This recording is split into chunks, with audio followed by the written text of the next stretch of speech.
जीवन में व्यवहार जरूर कमाना और व्यवहार के साथ साथ भगवान से प्यार जरूर कमाना, भगवान में भरोसा रखना, भगवान में श्रद्धा रखना। क्योंकि जब कोई काम में नहीं आता तो ठाकुर जी ही काम में आते हैं। बस तुम्हारा विश्वास कितना है, क्योंकि भरोसा ही भगवान का दूसरा नाम है। जिसका जितना ठाकुर जी पे भरोसा है, ठाकुर जी उतने तुम्हारे हैं। जितना जिसका भरोसा है, आज की कथा को हम जिस तरफ लेना चाहते हैं वो सिर्फ भरोसे की बात है। एक दिन का भरोसा नहीं था, 2 दिन का भरोसा नहीं था, 1 महीने का भरोसा नहीं था, 1 साल का भरोसा नहीं था। पद्म पुराण में आया है, माता सबरी ने 10,000 वर्ष इंतजार किया भगवान का। 10,000 वर्ष। कितना भरोसा होगा भगवान पे। देखो, आज नहीं तो कल, कल नहीं तो परसों, और परसों नहीं तो बरसों के बाद ठाकुर जी मिलेंगे, ये गारंटी है। पर उसके लिए तुम्हें भरोसा रखना होगा। तो मैं कल जहां मैंने कथा को छोड़ा था, वहां से कथा को यहां तक सिर्फ 2 मिनट में ला रहा हूं। कल श्री सीताराम जी का पाणी ग्रहण संस्कार हुआ। साथ में भरत जी का विवाह मांडवी के साथ, सुतकीर्ति का विवाह शत्रुघ्न जी के साथ, और देवी उर्मिला का विवाह लखनलाल जी के साथ हुआ। महाराज जनक ने कन्यादान किया। सानंद आनंद के सहित 4 बहुएं अयोध्या पधारी। तीनों माताओं ने बड़ा भव्य स्वागत किया अपनी बहुओं का। 15 वर्ष में भगवान राम का विवाह हुआ और 12 वर्ष तक राम जी विवाह के बाद अयोध्या में रहे। और 27 वर्ष के जब रघुनाथ जी हो गए, एक दिन राजा दशरथ ने आईने में अपना एक बाल सफेद देख लिया और वैराग्य हो गया। देखो, 3 चीजें अचानक होती हैं। इन 3 चीजों में अगर आप विचार कर लोगे तो गारंटी है आप ये 3 काम कर ही नहीं सकते। कितना टाइम लगता है? बैल के सींग पर राई का दाना रखो और जितनी देर वो राई का दाना बैल के सींग पर रुक जाए, इन 3 कामों में इतना ही समय लगता है। 3 काम कौन? सबसे पहले आत्महत्या। अगर हत्या करने वाला, सुसाइड करने वाला अगर एक बार 1 मिनट भी सोच ले कि हम गलत कर रहे हैं तो मर नहीं सकता। आत्महत्या। वैराग्य। एक क्षण में व्यक्ति को वैराग्य होता है, एक क्षण लगता है, सब छूट जाता है, फिर उसे किसी चीज की कोई चिंता नहीं रहती, क्योंकि वो भगवान के चिंतन में लग जाता है। संत श्री रैदास जी को अचानक से वैराग्य हो गया। पूर्व जन्म का तो था ही। संत श्री रैदास जी एक जगह बैठे थे और कुछ लोग आए और एक मधुमक्खी का शहद का छत्ता लगा था, मच्छों लगी थी अपनी देहाती भाषा। एक व्यक्ति आया, उसने नीचे धुआं किया और सारी मधुमक्खी उड़ गई और वो शहद निकाल करके ले गया। कबीरदास जी ने कहा बस यही तो जीवन है। इन मधुमक्खियों ने थोड़ा थोड़ा रस फूलों से, कलियों से, पत्तों से निकाला और जीवन भर इकट्ठा किया और एक क्षण नहीं लगा। इकट्ठा इन्होंने किया और रस दूसरा ले गया। यही संसार की हालत है। हम लोग जीवन भर पाई पाई जोड़ते हैं और एक क्षण नहीं लगता और काल का ऐसा धुआं उठता है कि इस देह से प्राण निकल जाते हैं और सब कुछ यहीं पड़ा रह जाता है। तो पहला है आत्महत्या, दूसरा है वैराग्य और तीसरा है दान। दान भी एक क्षण में होते। अगर आदमी जा सोच लेवे कि करें कि नहीं करें, दाएं के नहीं दाएं, दे ही नहीं सकत, हमारा चैलेंज है। वो तो एक क्षण में मन में आता है कितना दे डालो अच्छे काम में। और एक बात और, भगवान ने कहा या तो हम में मन लगाओ, मन ना लगे तो तन लगाओ, और तन ना लगे, भगवान ने धन दिया है तो धन लगाओ। आत्महत्या, बैराग और दान। अच्छा एक बात और ध्यान से सुनना, ब्याज का धंधा करने वाला ज्यादा दान नहीं कर पाता, क्योंकि उसको लगता है कि अगर हम 1000 रुपए किसी गरीब बेटी के ब्याह में दे दें, और फिर वो सोचता है जी 1000 अगर को ब्याजों दे दें तो भी ज्यादा बढ़ जाए। तो राजा दशरथ को एक क्षण में बैराग आ गया, मात्र एक बाल देखा सफेद। और आजकल को आदमी इतना बेईमान है, भगवान संकेत दे, भगवान संकेत करत है कि अभी तक मुड़ जाओ। बाल सफेद हुए, व्यक्ति ने डाई लगवा ली, है ना। कई बूढ़े बूढ़े कल्ले से वंदाए फिर रहे, हमारा घटा कुंका दे रहे, अब ये सैलून में डाई लगवा रहे। कहो डाई लगवाता ही लगवाता मार जाए, माने भगवान को धोखा दे रहे। अपन भगवान जा जाने हैं कि तुम नए हो, करिया बार है मतलब नए हो, है ना। देखो बाल काले कर पाओ चाहे न करो, कैसे लोग हरिया तो 12 ही में लगने पहली, हाथ पांव तो बाद में जले हैं। सबसे पहले आगी कहां धरी जा, सिर के पांव के, सिर के रखी जात। कैसे पंजे यही समारत रहे पूरी जिंदगी के, तो बाल समारत रहे न बाल बच्चे समारत रहे। तो बाल काले कर पाओ चाहे न कर पाओ, पर जो मन काला हो गया है उसको भजन करके सफेद कर डालो, क्योंकि भगवान तन की शुद्धता पे नहीं रीझते, भगवान तो तुम्हारे मन की शुद्धता पे रीझेंगे। दूसरा संकेत भगवान ने आंखों पर दिया, आदमी ने चश्मा लगा लिया। तीसरा संकेत भगवान ने कमर पे दिया, आदमी ने लाठी पकड़ ली। लेता है लाठी के नहीं लेता। अब भगवान ने कहा हमने तुझे 3 बार सचेत किया था कि सुधर जाओ सुधर जाओ, पर तुम नहीं सुधरे, तो भगवान ने वहां से तुम्हारी लाइन ही काट दी जीवन की और सीताराम हो गई। दशरथ जी ने तुरंत सभा बुलाई, गुरुदेव वशिष्ठ को बुलाया और कहा गुरुदेव अब तो बुढ़ापे के आसार नजर आते हैं, सूरज की तरह हम रोज ढले जाते हैं। देखो भैया, एक समय तक व्यक्ति को कारोबार, व्यापार, परिवार, व्यवहार देखना चाहिए, एक समय तक। और एक समय के बाद ना फिर व्यवहार में पड़ो, ना कारोबार में पड़ो, ना व्यापार में पड़ो, और ना नाती नतों के प्यार में पड़ो। बुढ़ापे में इस कदर माया घेरत है आदमी को, जैसे ही जावे को टेम हुए और वो को मनोर संसार में फंस जाए।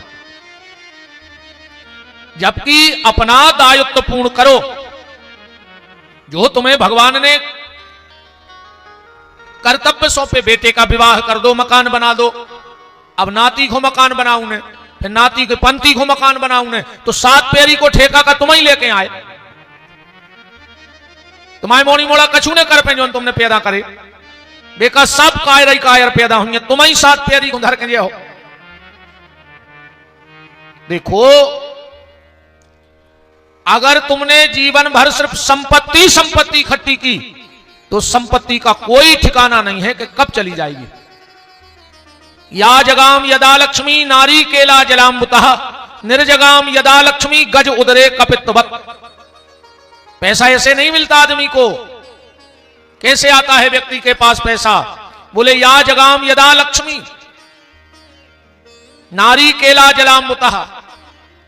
जब व्यक्ति के पास पैसा आता है तो ऐसे आता है जैसे नारियल में पानी आ जाता है। किसी ने नारियल में पानी भरते देखा किसी को?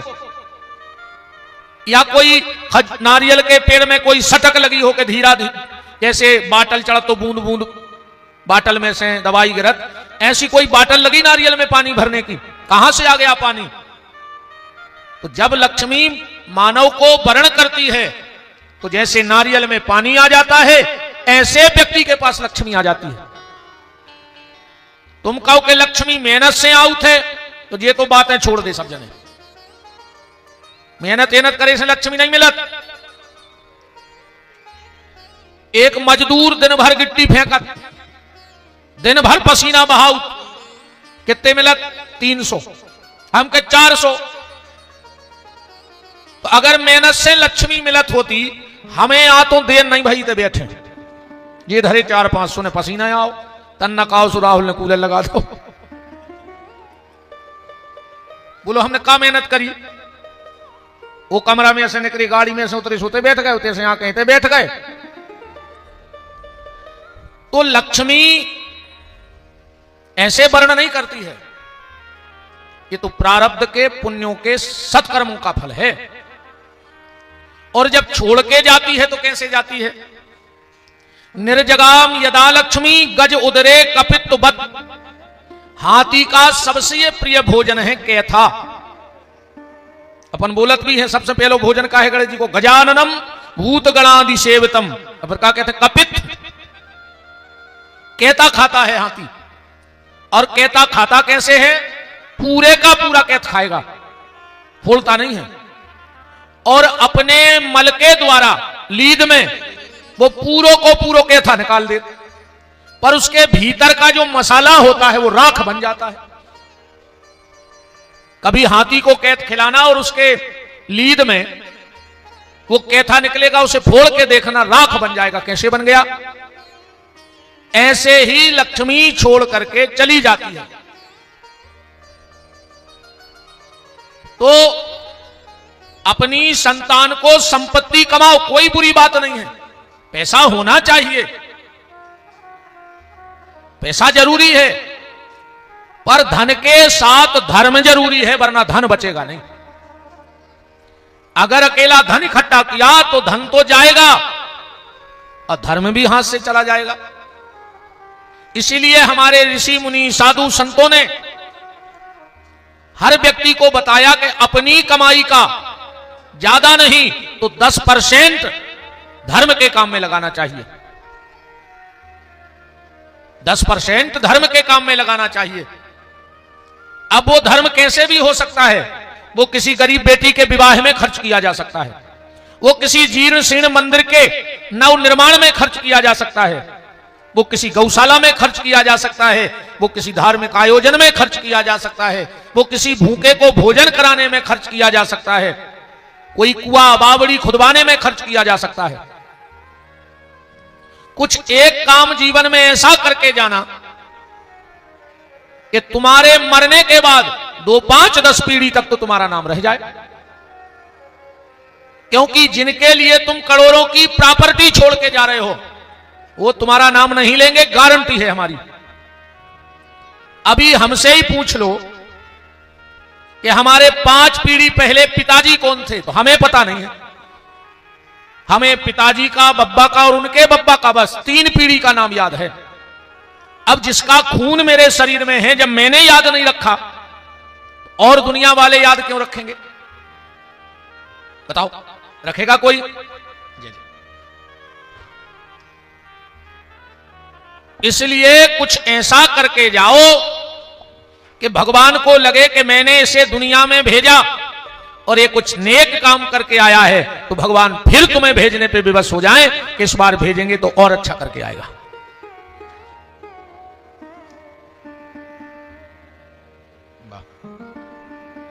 श्री नारायण प्रसाद जी विश्वकर्मा, शिक्षक बिलहरा वाली, ये गौ माता के लिए 500 रुपए की राशि है। राम को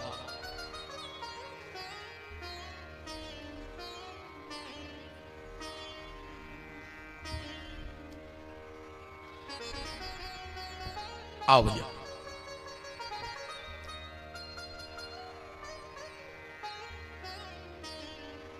आज हमारे 3 ही आचार्य बैठ गए, सो अपने आप मंच की शोभा बन जाए।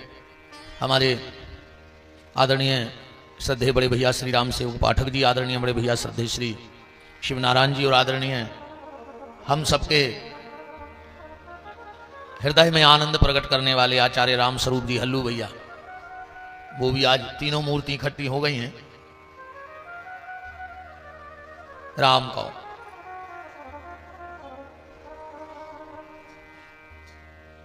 विराजो विराजो, हाँ उत ही रख दे माता राम, उत ही रख दे। इतने तो इतनी जगह ही नहीं है जितनी पोटारियां आ रही हैं।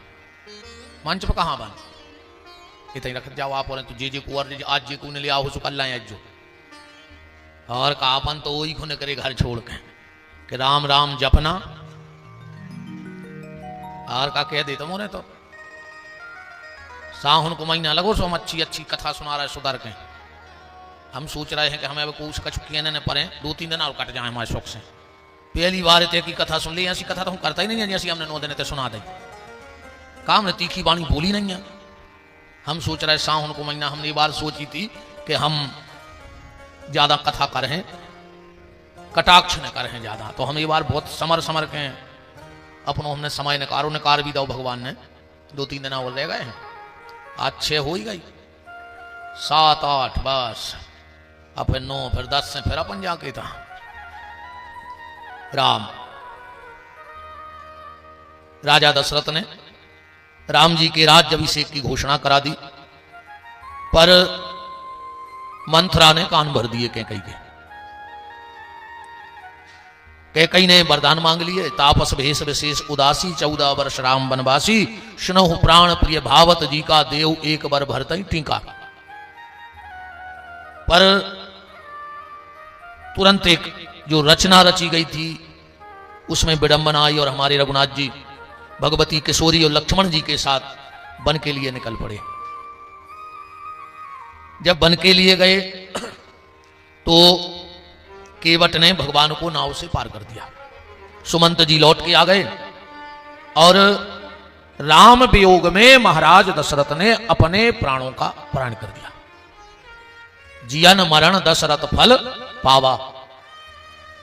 वशिष्ठ जी की आंख में आंसू आ गए।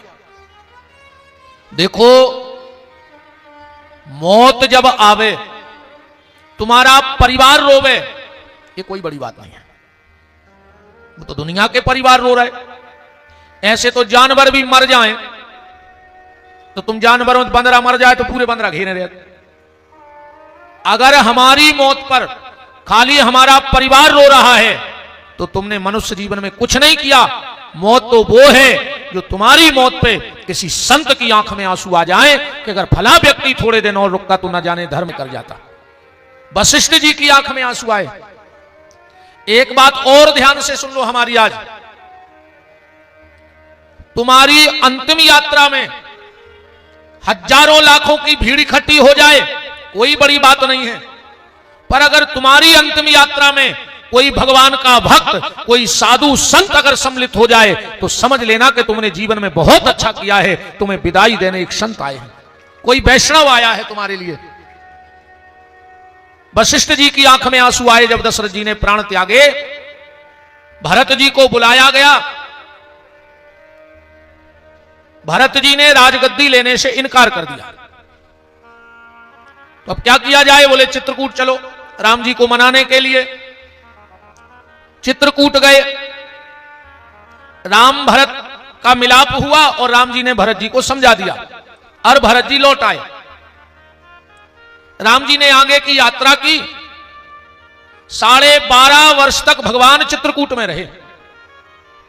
12.5 वर्ष भगवान चित्रकूट में रहे। इसीलिए कानूनन चित्रकूट भगवान का घर है, क्योंकि कानून कहता है अगर एक घर में एक किराएदार 12 वर्ष तक उसके घर में रुक जाए तो वो कानूनन मकान उसका हो जाता है। 12 वर्ष तक अगर एक किराएदार किराए के मकान में रुक जाए, उसके नाम से बिल आए, जो व्यवस्था हो सरकारी, तो वो उसका घर हो जाता है। और इसीलिए हम लोगों को चित्रकूट पे घमंड है। मध्य प्रदेश वालों को चित्रकूट पे घमंड होना चाहिए। किस बात का घमंड? जितने भी भगवान के अवतार हुए वो कहां हुए? उत्तर भारत में हुए कि नहीं हुए? भगवान के सब अवतार कहां हुए? उत्तर भारत में। और सबसे ज्यादा भक्त कहां हुए? बोले दक्षिण भारत में। दक्षिण भारत में सबसे ज्यादा संतों का अवतार हुआ, तो बोले हम मध्य भारत वाले किस चीज पे घमंड करें? अब ना तो भगवान हुए ना ज्यादा भक्त हुए। बोले तो हम भी घमंड करने के लायक हैं। जब उत्तर भारत में भगवान प्रकट हुए और जब उत्तर भारत ने भगवान को निकाला, तो मध्य भारत ने भगवान की अगवानी करके विपत्ति के समय चित्रकूट ने भगवान का साथ दिया। हम भगवान के विपत्ति के साथी हैं, है कि नहीं है? भगवान आगे चले, ऋषि मुनि महात्माओं से मिलते हुए पंचवटी में आ गए। पंचवटी में शूर्पणखा आई। अच्छा, आज की जहां कथा हम ले जाना चाहते हैं, आप 4 लोगों से मिलो आज की कथा में। पहले मिलो सीता से, सासई नाम है कि नहीं है? दूसरे मिलो सती से, सासई नाम है। तीसरे मिलो सबरी से, सासई नाम है। और चौथा मिलो शूर्पणखा से, उसका भी सासई नाम है। और चारों का संबंध राम जी से है। राम जी की कथा से चारों का संबंध है। सती ने राम जी की परीक्षा की कि नहीं की? और भगवान के सामने गई कैसी सती? बोले कपट का रूप लेकर के गई। मतलब जो भगवान के सामने कपटी बन के जाएगा, अंत में उसको जलना ही पड़ेगा। इसलिए भगवान के सामने कपटी बन करके मत जाओ। इस कथा के पावन मध्य में हमारे सागर में धर्मश्री संस्कृत विद्यालय के प्राचार्य और अभिजिनी के संरक्षण में दिव्य सनातन धर्म की परंपरा को आगे बढ़ाने के लिए वैदिक परंपराओं का सृजन उत्थान हो रहा है। ऐसे धर्मश्री संस्कृत विद्यालय के प्राचार्य आदरणीय बड़े भैया श्री ज्वाला प्रसाद जी रिछारिया, राजू सोनी जी और बड़े भैया श्री राम अवतार पांडे जी सब उपस्थित हैं। चौबे परिवार में बहुत बहुत मान है।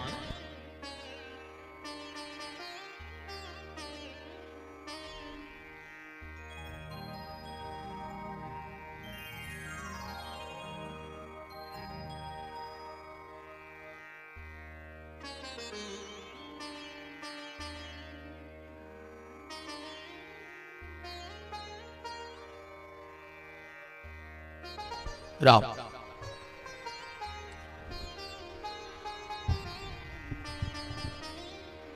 तो सती ने भगवान की परीक्षा की। सबरी ने भगवान की प्रतीक्षा की। अब शूर्पणखा भी राम जी के पास गई और सबरी के पास राम गए। अब इस बात को ऐसे समझना, शूर्पणखा राम जी के पास किस भाव से गई थी सबको पता है। तुम सम पुरुष न मोशम नारी, यह संयोग विधि लिखा विचारी, हमसे विवाह कर लो। तो वो गई थी कामना का भाव लेकर और सबरी गई थी उपासना का भाव लेकर। तो जो भगवान के साथ पास कामना का भाव लेकर जाएगा या गलत भाव से जाएगा, सीधी बात। पर सबरी शुद्ध भाव से भगवान का इंतजार कर रही थी और आज उसका ये परिणाम देखो आप। आज भी माता सबरी की हम लोग पूजा करते हैं, जयंती मनाते हैं, वंदन करते हैं। और शूर्पणखा गलत भाव से गई तो आज भी रामलीला में उसकी नाक कटती है। कटती है कि नहीं कटती? आज भी नाक कटती है। कब नाक कटी होगी उसकी? पर ऐसी कोई रामलीला नहीं जिसमें उसकी नाक ना कटती हो। तो सती, सीता, सबरी और शूर्पणखा। तो आज हमको चर्चा माता सबरी के जीवन पे, नवदा भक्ति पे आज मेरा विचार है कि इस पे भाव रखे जाएं। अच्छा, सबरी का नाम क्या है? सबरी नाम तो इसलिए पड़ गया कि सबर राजा की पुत्री है, और भीलिनी नाम इसलिए पड़ गया कि भील जाति की है। तो ये नाम तो ऐसा हो गया कि पंडित जी की पंडितायन है ना, डॉक्टर की डॉक्टरनी, चाहे एविल की गोली जानत ने हुए तो पूरे मोहल्ला में डॉक्टरनी बाई बजत है। मास्टर की मास्टरनी, चाहे दस्खत कर तो नहीं बने, बजत है कि नहीं बजत। पटवारी की पटवारन, चाहे कब मेड़ पे गाइने हुए तो डॉक्टर की डॉक्टरनी, मास्टर की मास्टरनी। अच्छा रे डाकिया की, नहीं हम तो आगे अपन ने बोले हैं, नहीं हम तो क्या ही रहे अपन का कही है, अपन इतने खराब हमने कही ना साहुन लगो है ना तो हम क्या ही देते। अच्छा का है बंगाली की, नहीं जैसे बुलाओ जे तो का कही। तो माता सबरी के जीवन पे हम लोग आज विचार कर रहे हैं। सबरी नाम सबर राजा की पुत्री के कारण पड़ा। भीलनी भील जाति में जन्म लिया तो नाम पड़ा। तो वास्तव में सबरी का नाम क्या है, कई लोगों को इस बात का पता नहीं है। सबरी का नाम था श्रावणी। क्या नाम था? श्रावणी। और एक नाम मिलता है महुला। सबरी का एक नाम मिलता है महुला और एक नाम मिलता है श्रावणी। श्रावणी नाम का तो प्रमाण है, पर मैंने महुला नाम एक अखंड ज्योति पत्रिका चलती है उसमें एक बार पढ़ा था। ये सबरी का नाम महुला है। 10,000 वर्ष जिसने भगवान की प्रतीक्षा की, माता सबरी ने। कथा ऐसे मिलती है, दो कथाओं से अपन माता सबरी के चरित्र में प्रवेश करेंगे। पहली कथा, एक राजा की रानी एक बार राजा प्रयाग में गया स्नान करने के लिए, अपनी पत्नी को भी ले गया, पर पत्नी भगवान की बड़ी भक्त थी। अब राजा के ठाट बाट अलग, तो प्रयाग में शिविर लगाया गया राजा का। राजा के शिविर के बगल में कुछ महात्मा झूम झूम के भगवान का कीर्तन कर रहे थे। रानी को मन में लगा कि मैं भी जाके इन संतों में बैठ करके भगवान का नाम संकीर्तन करूं। क्यों? रानी को याद आ गया कि मीरा जी ने कहा, संतन ढंग बैठ बैठ लोक लाज खोई, मैं तो दरस दीवानी मेरो दर्द न जाने कोई।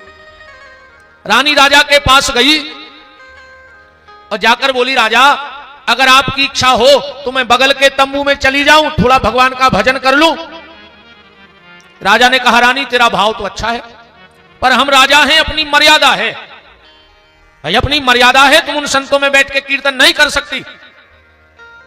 अब राजा ने डांट दिया, पर रानी को लगा कि ऐसी मर्यादा का क्या करना, ऐसे बड़े घर में जन्म लेने का क्या मतलब कि जहां हम भगवान का नाम न ले सकें। राजा तो सो गया। रानी रात में उठी और कमर कमर गंगा जी के जल में खड़ी हो गई और भगवान से हाथ जोड़ के बोली कि हे परमात्मा, मुझे पता है कि आत्महत्या करना बहुत बड़ा पाप है, आत्महत्या करना बहुत बड़ा पाप है, पर मैं आपके भजन के बगैर नहीं रह सकती अब। और जब तक ये रानी का शरीर रहेगा, पति मुझे भजन करने नहीं देगा। तो भगवान, मुझे छोटे से छोटे कुल में जन्म दे देना, निम्न से निम्न जाति में जन्म दे देना, मुझे कुरूप बना देना, मुझे काली कलूटी बना देना, पर अपने चरणों से जुड़े रहना माधव। और कहते हैं, अंतो मति सो गति, अंत में तुम्हारी जो मति होगी, अंगली तुम्हारी वही गति बनेगी।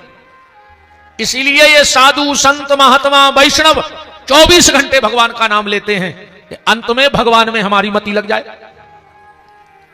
और आदमी जब मरण लगत है, सो कई तन्ना बड़े लड़का है बुला दे, तन्ना बड़ी बहू को बुला दे, तन्ना दामाद को फोन लगा दे, इन्हीं को देखा देखा तो तुम मरवे के हो गए। अब तुम्हारा लड़का बहू दामाद बिटिया तुम्हें घेरा ही दे, सो तुम बच जाओ। बताओ, बचा ले, पूरे घेर जाए तो पूरे रिश्तेदार आ जाए, तुम्हें बचा ले। तो कम से कम इस परिवार में पूरा जीवन बर्बाद कर दिया, अब अंतिम क्षणों में भगवान का नाम ले लो, कम से कम अंतिम ही क्षणों में अपनी बन जाए। रानी ने कहा, भगवान मुझे छोटे से छोटे परिवार में जन्म देना, पर अपनी भक्ति मुझे जरूर प्रदान कर देना। और जो रानी ने डुबकी लगाई, प्राण निकल गए, हल्ला मच गया, रानी डूब गई, रानी डूब गई। राजा ने बड़े बड़े गोताखार बुलवाए, गोताखोरों ने डुबकी लगाई, रानी का शरीर तो मिल गया पर प्राण जा चुके थे। और इसी रानी का जन्म राजा सबर के यहां श्रावणी नाम की कन्या के रूप में हुआ। एक कथा तो सबरी की ये मिलती है। दूसरी कथा ये मिलती है माता सबरी की कि माता सबरी लक्ष्मी जी का अंश अवतार थी, अंशावतार थी लक्ष्मी जी का। कथा कैसे मिलती है? चित्रकूट में एक दिव्य संत रहते थे, बड़े फक्कड़ महात्मा, जिनकी संपत्ति क्या थी? बोले मात्र एक लंगोटी, एक रोटी और एक ब्रह्म पात्र माने कमंडल। और साधु के पास होना भी यही चाहिए, क्योंकि कबीर बाबा कह रहे हैं कि मठ मंदिर और संपदा जब आवे भर पार, तो समझ लियो बा साधु से रूठ गयो करतार। किसी भी संत का जब ज्यादा वैभव बढ़ने लगे तो समझ लेना कि भगवान उससे रूठ चुके हैं और अब वो उसे माया में फंसा रहे हैं। तो इतने दिव्य संत थे वो चित्रकूट में, इतने दिव्य संत थे कि भगवान स्वयं उनके पास सत्संग करने जाते थे। नारायण जब महीने 2 महीने रोज भगवान सत्संग को गए तो एक दिन लक्ष्मी जी ने पूछा, प्रभु आजकल आप अकेले कहीं जा रहे हो? भगवान बोले, लक्ष्मी चित्रकूट में एक बहुत दिव्य पहुंचे हुए महात्मा हैं और उनके पास जब मैं जाता हूं और सत्संग करता हूं तो मुझे बड़ा सुकून मिलता है। देखो एक बात बताएं, यह भजन की ऊर्जा का खेल है। किसी किसी व्यक्ति से मिलने पर, उसके पास बैठने पर एक बड़ी अनुभूति होती है, बहुत अच्छा लगता है। चलो इनसे मिल लिया, अपने आप एक सुकून मिल जाता है। हाड़ मास तो वही है, शरीर तो वही है,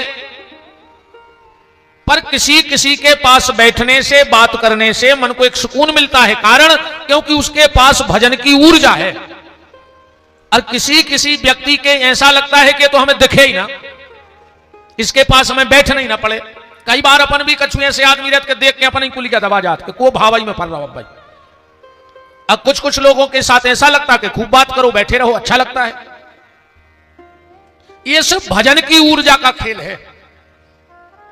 तो भगवान बोले, लक्ष्मी मैं चित्रकूट जाता हूं और उन संत के पास रोज घंटे 2 घंटे सत्संग करता हूं, मुझे बड़ा अच्छा लगता है। लक्ष्मी जी बोली, प्रभु अकेले? बोले, मैं किसी अपने पार्षद को भी नहीं ले जाता, अपने परिकर को भी नहीं ले जाता, क्योंकि वो महात्मा जरा टेढ़े हैं, किससे क्या बोल दे उनका कोई ठिकाना नहीं, फक्कड़ है।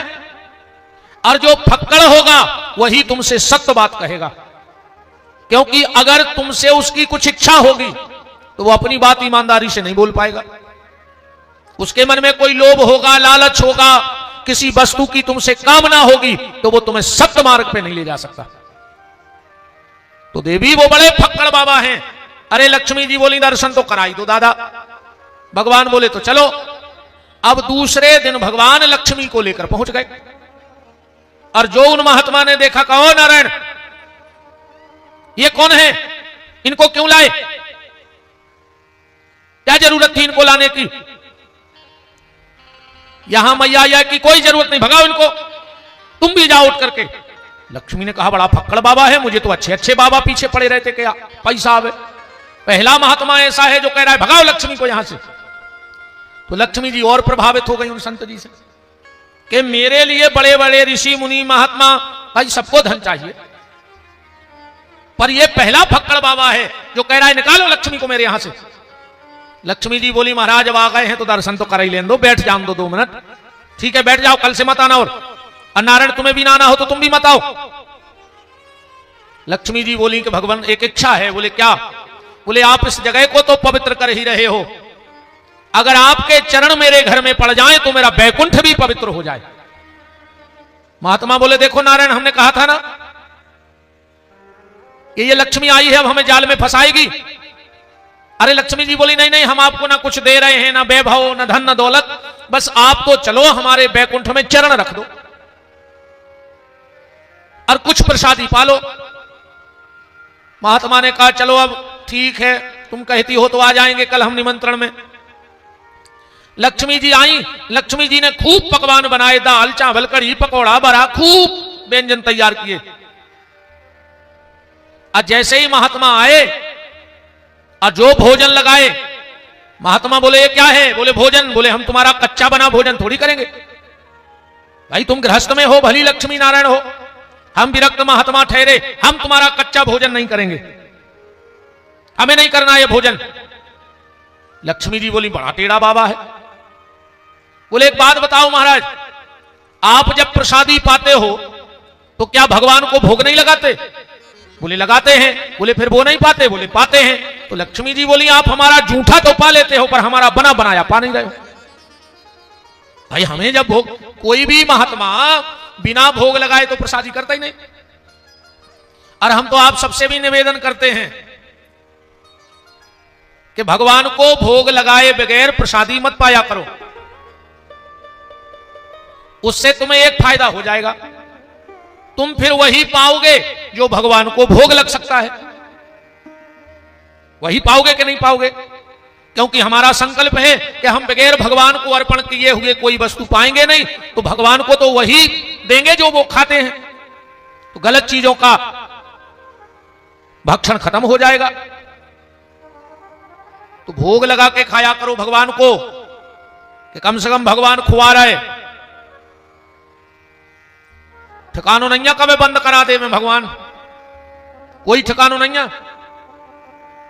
एक दिन जी हमारे संगवारिया पे बलदेवगढ़ में बतिया रहे थे, हम तो दूर हते पर सुना पड़ रहा हो, तो बोले रे अबे तो खूब खा ले, खूब मिठाई धरी, खूब केरा से, अब तो आदमी आपसे ले आता ही है। बोले काहे? बोले ठिकानो नहीं है, देखो गुरुजी को शुगर हो गई, ढेर लगो मनो छी नहीं पा रहे, सो जो अपन अच्छे हैं जो खूब खा ले। बताओ का ठिकानो? हमारे जजमान खूब केरा ले आ रहा है, मिठाई ले आ रहा है, अब हमारे का दीन की बची? कम हम मिठाई खा रहे तो हमारे पूरे रिश्तेदारों की जुगाड़ लग जाने।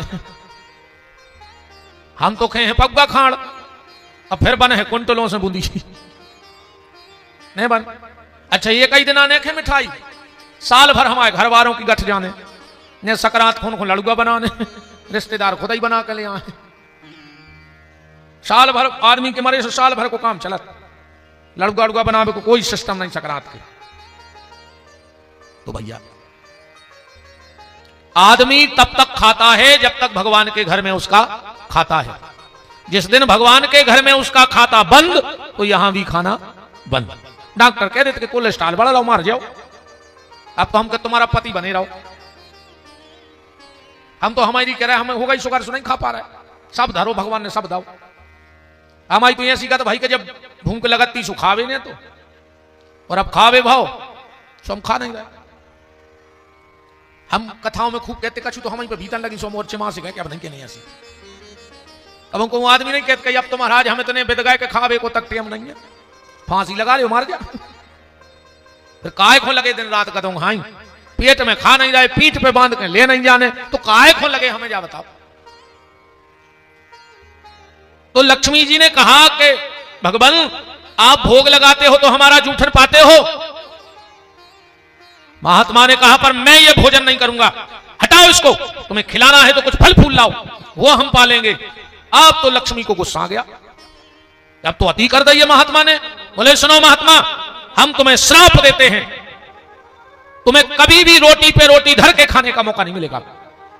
महात्मा बोले जय जय, क्या कृपा भाई, कम से कम हमें श्राप मिल गई, अब हम चाहे भी तो हमारा संपत्ति इकट्ठी नहीं होती, हमसे लक्ष्मी रूठ गई।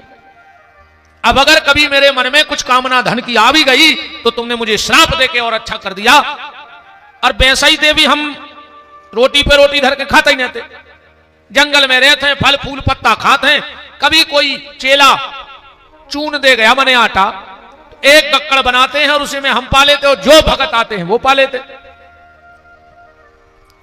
तो तुमने अच्छा किया हमारे लिए कि श्राप दे दिया कि जीवन में मेरे पास कभी कोई संपत्ति नहीं आएगी। अब कम से कम हम इत्मीनान से भगवान का भजन करेंगे। पर देवी अब हम तुम्हें श्राप देते हैं, तुमने घर बुला करके एक संत का अपमान किया है, तुम्हें हमें श्राप नहीं देना था, दे दिया वो अच्छी बात है, मुझे तो फायदा हो गया।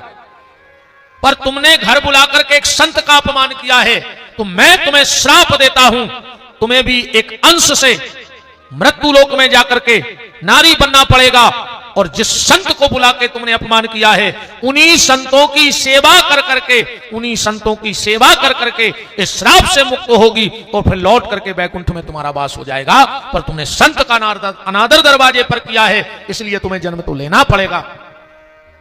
तो उन संत के श्राप के कारण माता लक्ष्मी को शबरी बनना पड़ा और संतों की सेवा करी। शबरी बनना पड़ा और संतों की सेवा की। बचपन से ही शबरी का जीवन भगवान की तरफ था। शबरी अगर खेलती भी थी तो किसी वृक्ष को एक टकी लगा के देखती रहती थी। मां बाप को बड़ा ताज्जुब होता कि छोटी सी लड़की करती क्या है। पत्तों को देख के शबरी को बैराग हो गया, वृक्षों को देखकर। शबरी खड़ी थी, एक पत्ता टूट करके गिरा जमीन में, तो शबरी ने क्या भाव बना लिया कि पत्ता बोला वृक्ष से, पत्ता बोला वृक्ष से, सुनो वृक्ष बन राय। जब पत्ता टूट के गिरा तो शबरी का भाव देखो। पत्ता बोला वृक्ष से, सुनो वृक्ष बन राय, अब के बिछड़े कब मिले। पत्ता कह रहा हो अब तो हम डाल से टूट गए, तो अब के बिछड़े कब मिले, दूर गिरे हम जाए। शबरी ने सोचा यही जीवन का खेल है, तो शबरी ने अपने मन में विचार बना लिया कि पत्ता बोला, वृक्ष बोला पात से, सुनो पात मम बात, और यह जग की यह रीत है, एक आबत एक जात। यहां तो आना जाना लगा रहेगा। शबरी ने सोचा यही तो मेरे साथ होगा, जन्मूंगी मरूंगी, जन्मूंगी मरूंगी। शबरी कभी अगर किसी पुष्प को भी देखती तो शबरी को वहां से भी वैराग्य हो जाता। आज खिले कल झुक चले, मुरझाए फूल देखती शबरी तो मन में विचार आता कि आज खिले कल झुक चले, परसों मिल गए धूल, और देख दशा उस फूल की, तुम क्यों जाते भूल। जो आया है उसे जाना पड़ेगा, यह गारंटी है। शबरी की मां ने सोचा कि अब इनका विवाह कर दें वरना गड़बड़ हो जाएगा, ये तो ऐसी बातें करने लगी है। तो एक दिन शबरी की मां ने शबरी को बिठाया और चुटिया बना रही थी। शबरी ने कहा मां आज मुझे इतना तैयार क्यों कर रही हो। शबरी की मां ने कहा बेटी तुम्हारा विवाह हो रहा है। बोले विवाह क्या है। बोले तुम्हारा दूल्हा आएगा। बोले फिर। बोले वो तुम्हें ले जाएगा। बोले फिर। बोले तुम्हारी गृहस्थी बस जाएगी। बोले फिर। बोले तुम्हारे छोटे छोटे बाल बच्चे होंगे। बोले फिर। बोले फिर तुम बूढ़े हो जाओगे। बोले फिर। बोले तुम या तुम्हारा दूल्हा मर जाएगा, ये दुनिया का नियम है। शबरी ने कहा मां मेरा बर एक दिन बर जाएगा। बोले हां बर जाएगा, नियम है। तो शबरी कहती है कि ओ बर को मैं का बरूं जो खुद बर ही बर जाए। अब बर में बर हो राम खो मेरो जन्म सफल कर जाए। अब वर्ण करना ही है तो राम जी को करूंगी। और इतने में शबरी ने क्या देखा कि कुछ पशु पक्षी जानवर पिंजड़ों में कैद कर करके लाए जा रहे हैं। शबरी बोली माता इन जानवरों को पशु पक्षियों को पिंजड़े में कैद क्यों कराया जा रहा है।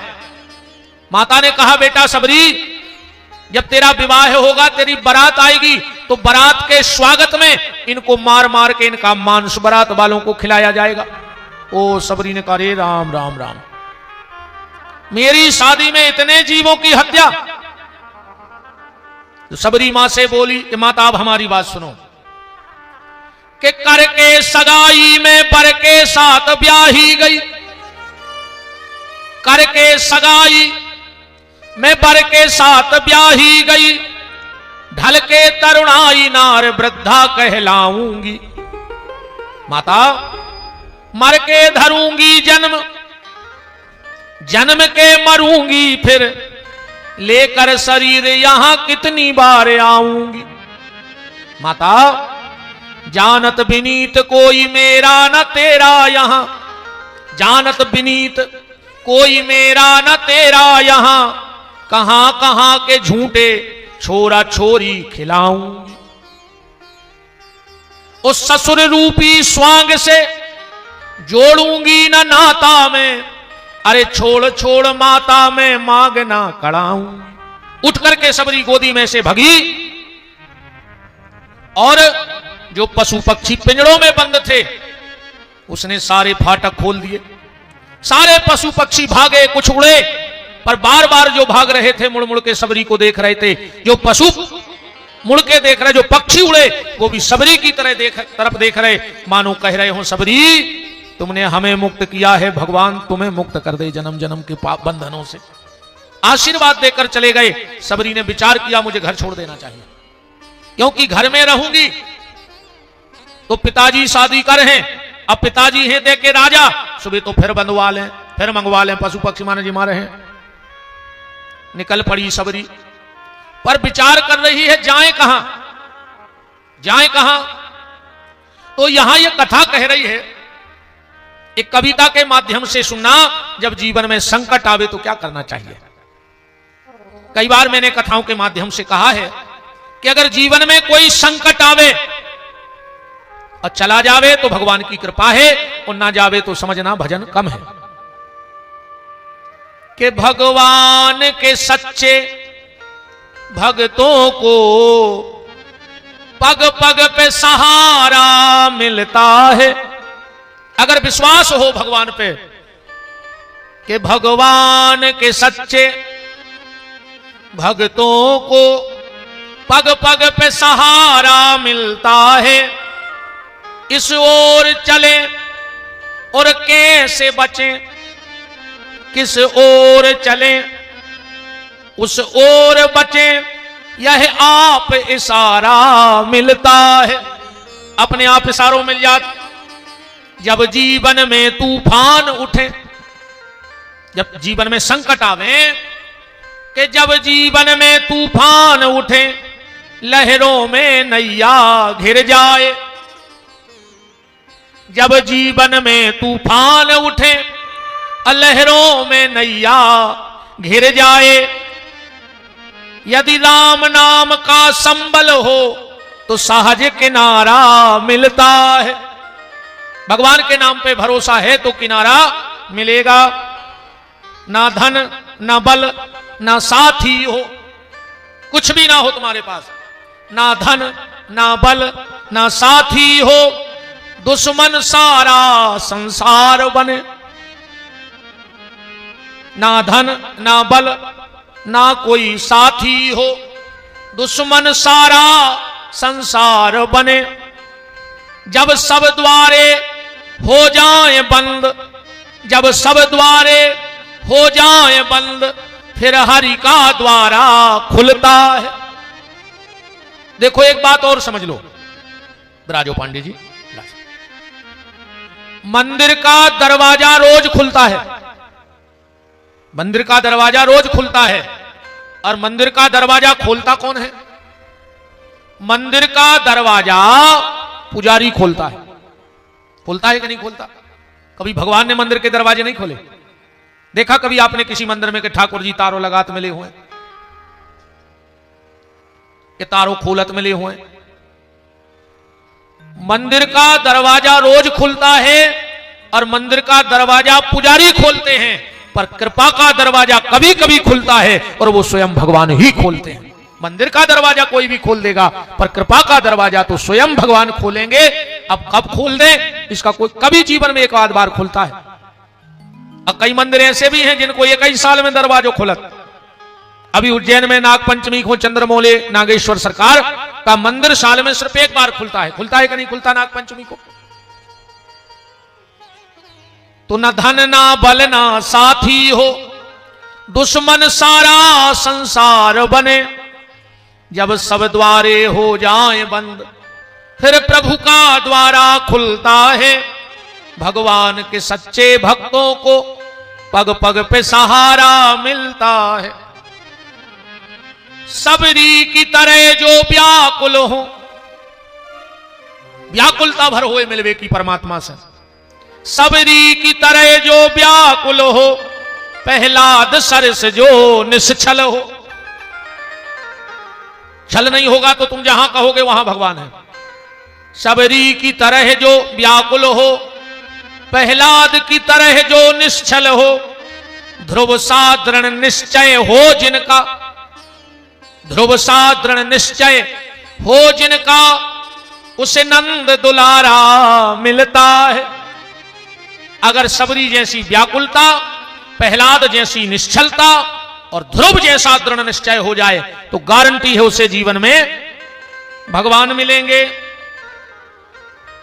सबरी निकल पड़ी, अब जाए कहां? देखो, एक तो नारी शरीर, सबसे बड़ी दिक्कत तो नारी शरीर। और सबरी ने विचार किया कि मैं छोटी जाति में जन्म लेने वाली, तो मुझे कोई आश्रम में रखेगा नहीं और मुझे सेवा करनी है संतों की। तो सबरी दिन भर तो एक पेड़ के नीचे रहती और जैसे ही रात हो जाती तो वहीं समीपस्थ मतंग ऋषि का आश्रम था। मतंग ऋषि कौन है? मतंग ऋषि नाई समाज के थे। मतंग ऋषि की जाति क्या है? नाई। बहुत बड़ा आश्रम बनाए थे। इनकी माता थी ब्राह्मणी, मतंग की माता थी ब्राह्मणी और पिता थे नाई समाज से। इनको वैराग्य हो गया और इतना भजन किया कि ये स्वयं में सिद्ध हो गए। आश्रम बना लिया, कुछ 10-50 महात्मा साथ में रहते थे। तो सबरी रात में रास्ता साफ कर देवे, फूल तोड़ के रख देवे, लकड़ियों के गट्ठर बना बना, क्योंकि जितने महात्मा थे वो रोज यज्ञ करते थे तो उनको हवन को समिधा चाहिए थी। सब महात्मा विचार करें कि सेवा तो दिख रही पर सेवादार नहीं दिख रहा। और अब कलयुग में जो मचो है कि सेवा बिल्कुल नहीं दिखा रही, पर सेवादारों की लेन लगी। जे को देखो भाई गुरु जी कछु आदेश करियो, गुरु जी कछु आदेश करो, गुरु जी दिखाने सो सेवा चालू, और गुरु जी आंखों से ओझल भाई सेवा बंद। आजकल की सेवा ऐसी है, एक गुरु जी और 3 चेला बैठे थे, आटो धरे थे, टिक्कड़ बनाने थी। गुरु जी बोले कि जाओ रे केर को पत्ता तो टोल ले आओ, कोई पोषण ले अभी आटो।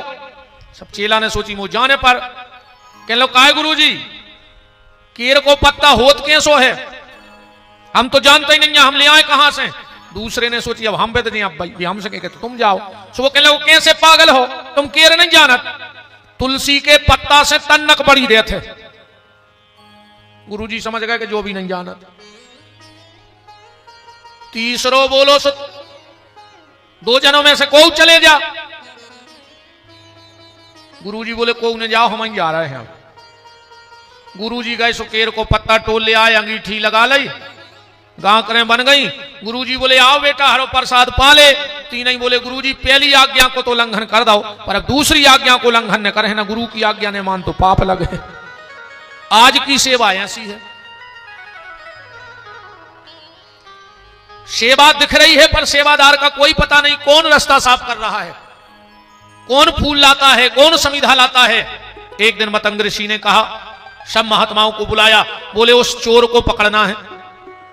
महात्मा बोले गुरुदेव तुम चोर कह रहे हो को, रास्ता साफ कर रहा हो, जो भी हो, फूल ले आ रहा हो, समिधा ले आ रहा हो, तुम चोर कह रहे। मतंग बोले वो चोर है, वो हमारी साधना का फल चुरा रहा है। जब कोई संत महात्मा पूजा करें और अगर उनकी सेवा, उनको फूल बेलपत्र दूध दही जो जो आवश्यकता है अगर वो तुम लाके दे रहे हो तो उसके 10% भजन का अधिकार तुम्हारा है। तो बोले वो सेवा कर रहा है तो अपनो 10% तो भजन की चोरी कर ली, वो अपने पुण्य की चोरी कर रहा है। और मतंग बोले मुझे तो लगता है कि उसने मेरी साधना चुराई, मेरी तपस्या चुराई, पर आज तो उसने मेरा मन भी चुरा लिया है। कि धन्य रे ऐसा भक्त जो सेवा पूरी दे रहा है पर सामने नहीं आ रहा है। और आजकल ऐसो है कहूं एक ही चेला को नाव गुरुजी मंच पे नहीं ले पाए तो कब वो कल से कथा ही नहीं आवे, क्या मन नहीं जाने हो तो नाव तक लेते नहीं है ना। अगर एक नाव चूक जाए तो आदमी बोल वो बंद कर दे, बोले तो आज क्या करना है? बोले आज रात में हम उस चोर को पकड़ेंगे, तुम सब लोग छुप जाओ पेड़ों के यहां। अंधेरा था, सबरी सिर पे लकड़ियों का गट्ठर रख के चली आ रही है। छोटी सी अवस्था है, अभी इतनी बड़ी नहीं है। जब मतंग ऋषि के यहां सबरी गई है, कितनी आयु थी? एक जगह प्रमाण मिलता है 7 वर्ष और एक जगह प्रमाण मिलता है 18 वर्ष। दोनों प्रमाण अपने राम ने सुरक्षित रखे हैं, कोई पूछे तो ये लिखा है। एक जगह प्रमाण है 7 वर्ष का और एक जगह प्रमाण है 18 वर्ष की थी सबरी। पर हमें तो ये लगता है कि वो जितने वर्ष की रही होगी, मेरी नजर में तो उस वर्ष भी वो लाखों वर्ष की रही होगी, क्योंकि वो जिंदगी है, जिंदगी जो जिंदगी हो काम की, वो जिंदगी क्या जिंदगी जो रह जाए खाली नाम की। कई लोग सबरी का नाम नहीं जानते, पर सबरी के माध्यम से राम का नाम जरूर जानते हैं। और नाम जोइया है। ऐसे तो तुमने नेताओं की रैली में देखो, ये चिल्ले आउट हैं, जब तक सूरज चांद रहेगा फलाने भैया का नाम रहेगा। चिल्ले आते हैं। बोले तुम काहे चिल्ले आ रहे? बोले 200 रुपया, हरीरी झिल्ली, 6 डड़ेल तेल की पुड़ी और सड़े आलू को पैकेट। अच्छा, उनको ये से कोई मतलब नहीं है कि कौन भज जाए चिल्ले आ रहा है। तुम तो जे को तो दो बेओ के संग है। बोलो गलत तो नहीं है? ये जितने नारे लगाओ थे, ये सब 250 रुपया को खेले आए। अब ये चिल्ले आ रहा है, जब तक सूरज चांद रहेगा फलाने भैया का नाम रहेगा। अकुम फलाने भैया कल मर जाए और एक हफ्ता बाद उसे पूछियो कि काय भज्जा की 13 कब आया है? कहने लगे हमें नहीं पता कब मर गए। अब तुम ही चिल्ले आ रहे थे कि जब तक सूरज चांद रहेगा फलाने भैया का नाम रहेगा। जब तुम्हें पता नहीं है तो दुनिया काय खुराक है? पर ये व्यास गद्दी कह रही है कि जब तक सूरज चांद रहेगा भजन करने वालों का नाम रहेगा, परोपकार करने वालों का नाम रहेगा, सत्कर्म करने वालों का नाम रहेगा। आदमी अपने बाप दादों को नाम भूल जाए, पर क्या मीरा को भूल सकता है? तुलसी को भूल सकता है? सूरदास जी को भूल सकता है? कर्मा देवी को भूल सकता है? संत श्री रैदास जी को भूल सकता है? वो माने चाहे बिल्कुल ना माने, वो अलग विषय है। मानो चाहे बिल्कुल न मानो, हम ये पक्ष में नहीं आते।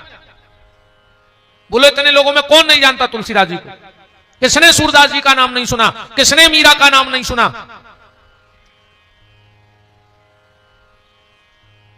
बात सिर्फ ये कर रहे हैं, इस दुनिया में अमर वो है जिसने अपने जीवन में कुछ अच्छा काम किया है।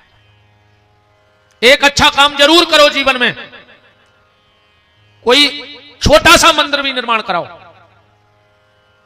पर कल को तुम्हारी जो भी पीढ़ी आएगी, कल को तुम्हारा बेटा अपने बेटे को बताएगा कि हमारे पिताजी ने बनाया, फिर वो अपने बेटे को बताएगा। वैसे चर्चा करे चाहे ना करे, पर जब मंदिर में जल चढ़ाने जाओगे तब तो चर्चा होगी कि किस बोले हमारे बब्बा भाई थे आप कुल में, तुम्हारा नाम रह जाएगा। तो लकड़ी का गट्ठल लेके सबरी चली आ रही है। मतंग ऋषि और सब महात्मा घेर के खड़े हो गए, बोले जल्दी जल्दी दिया जलाओ। और जो अंधेरे में दीपक जलाया, सबरी के सिर से गट्ठर गिर गया और कांपने लगी। मतंग ने कहा बेटी कौन हो? दूर से चरणों में गिर पड़ी, बोले गुरुदेव मैं कौन हूं ये मत पूछो, मेरा नाम क्या है ये मत पूछो, मेरी जाति क्या है ये मत पूछो। मतंग ने कहा फिर, और सबरी ने क्या सुंदर भाव कहे। तुम भी कभी कभी भगवान के सामने ये गुनगुनाया करो कि प्रभु ना आप मेरी जाति पे ध्यान दो, ना मेरे कार्य पे ध्यान दो, आप तो प्रभु एक बात बताओ। सबरी पूछ रही है मतंग से, अरे कैसे तारोगे? आप तो जा बताओ कि हमारा उद्धार कैसे हुई, अब जीवन को लक्ष्य का है हमारा। कैसे तारोगे कहो ना, कैसे तारोगे? सबरी कह रही है मतंग ऋषि से, जब नाम पूछा कि तुम्हारा नाम क्या है, बोले इसमें आप मत पूछो, आप तो एक ही जवाब दे दो। कैसे तारोगे कहो ना, कैसे तारोगे? मेरा अवगुण भरा शरीर, मेरा अवगुण भरा शरीर गुरुजी कैसे तारोगे? मेरा अवगुण भरा शरीर गुरुजी कैसे तारोगे? मेरा अवगुण भरा शरीर प्रभु जी कैसे तारोगे मेरा अवगुण भरा शरीर गुरुजी कैसे तारोगे।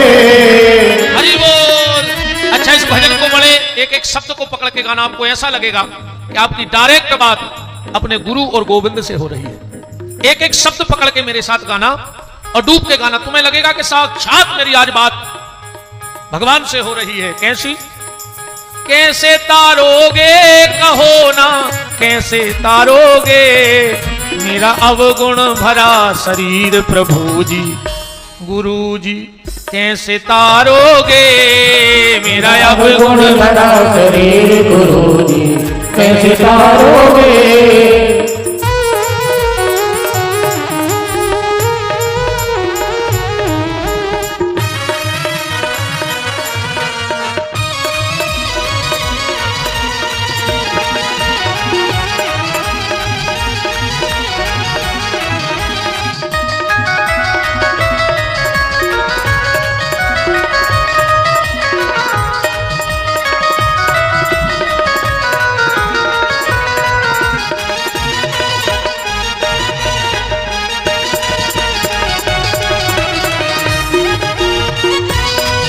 मेरा अवगुण भरा शरीर पे गुरु जी कैसे तारोगे मेरा अवगुण भरा शरीर गुरु जी कैसे तारोगे। अब शब्द देखना, पाप करंता हंसे ये मनवा, भगवान पाप करने में मुझे बड़ा आनंद आता है। पाप करंता हंसे ये मनवा, जाप करंता रोवे, पाप करंता हंसे ये मनवा, जाप करंता रोवे। पाप करने में मन को बड़ी खुशी होती है, पर जाप करने में ये मन मेरा रोता है। ये भगवान के सामने हम अपने अवगुणों का बखान कर रहे हैं,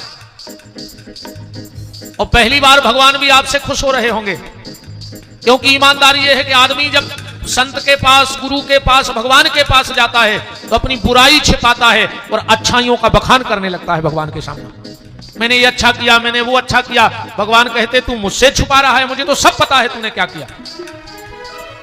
पर यह भजन पहला ऐसा है कि हम भगवान के सामने अपने अपराधों को कान पकड़ के स्वीकार कर रहे हैं कि प्रभु हमें इतनी कमियां हैं, इनको दूर करो। पाप करंता हंसे ये मनवा, जाप करंता रोवे, पाप करंता हंसे ये मनवा, जाप करंता रोवे। भोग रोग में निस दिन जागे, या तो भोग में जागता है आदमी, अब रोग हो जाए, तकलीफ हो तो जगता है रात भर। तो प्रभु मेरा मन ऐसा है कि मैं भोग में जागता हूं और रोग में जागता हूं। भोग रोग में निस दिन जागे, भजन करंता रोवे। भजन को ना हुआ तो हमें नींद आने लगा, तो भगवान का करें, हो ही नहीं रहा भजन। भोग जोग में निस दिन जागे, भजन करंता सोवे। भोग रोग में निस दिन जागे, भजन करंता रोवे। इसकी बड़ी तकदीर गुरु जी, इसकी बड़ी तकदीर गुरु जी, कैसे तारोगे मेरे मन में मेरा अवगुण भरा शरीर गुरु जी, कैसे तारोगे मेरा अवगुण भरा शरीर गुरु जी कैसे तारोगे। हमारे लिए अभिषेक गौर जी उपस्थित हैं, उनका खूब खूब मान है। मेरा अवगुण भरा शरीर गुरु जी, कैसे तारोगे मेरा अवगुण भरा शरीर गुरु जी कैसे तारोगे। हरि बोल।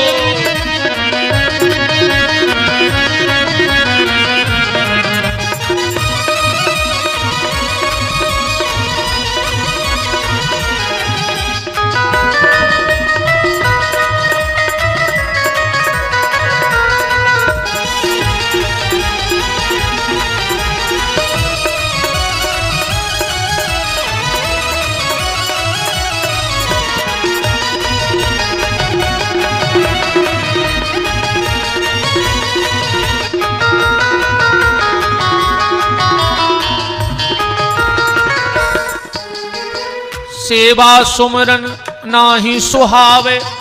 हे प्रभु जी, ना तो हमसे सेवा होती है, ना हम आपका सुमरण कर पा रहे हैं। सेवा सुमरन नाही सुहावे, जग प्रपंच सुहावे। सेवा सुमिरन नाही सुहावे, जग प्रपंच सुहावे। गुरुदेव, दुनिया की फालतू बातें अगर कहीं होती हैं तो मेरा खूब मन लगता है। मैं रात भर जाग जाग के दूसरों की बुराई करता हूं, पर अगर भजन की कह दो तो तुरंत सो जाता हूं। सेवा सुमरन नाही सुहावे, जग प्रपंच सुहावे। सेवा सुमिरन नाही सुहावे, जग प्रपंच सुहावे। राम नाम से जी कतरावे, राम नाम से जी कतरावे। पल पल काम सतावे, पल पल काम सतावे। ऐसी फूटी पड़ी तकदीर गुरुजी, कैसे तारोगे। ऐसी फूटी पड़ी तकदीर गुरुजी, कैसे तारोगे। मेरा अब गुण भरा शरीर गुरुजी, कैसे तारोगे। मेरा अब गुण भरा शरीर गुरुजी, कैसे तारोगे। हरि बोल।